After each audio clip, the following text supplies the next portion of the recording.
Hey Vin, why did the customs broker feel right at home during the Trump presidency? I have no idea.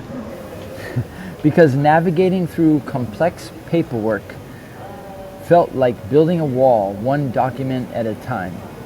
Ha, ha. There's one for you. Have you ever felt like you were banging your head against the wall while you were studying for your licensed broker exam? Oh, of course. Yeah, definitely. It's been a long route and a lot of failed exams, but I'm still at it. So it's pretty tough. So, what exactly is a licensed customs broker? So a licensed customs broker is authorized by the U.S. government to help importers or individuals or businesses bring product into the United States. And it's a long process to become one, but that is pretty much in a nutshell of what that is. How many customs brokers do you think exist, licensed customs brokers in the U.S.? Last time I checked, there's about 11,000 licensed people that renew their license, etc. And so it's quite a big industry. You know, it's kind of one of those careers you don't hear too much about, but they play an essential role for the U.S. and the global economy. Because if you can imagine, there's so much global business, imports and exports, and activity in all the ports that serve the U.S. So all that together. So, is it a fair assumption that every freight forwarding company in America has a licensed customs broker on staff? Yes, essentially, pretty much. Depending how big the freight forwarding company is, you know, some are smaller family businesses, some are larger that we've known, that you've heard of.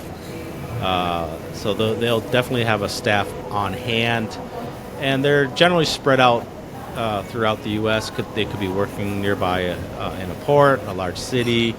There's also individual customs brokerages that work in specific industries. For example, it might be in Miami, and they're used to bringing in fruit and agriculture through.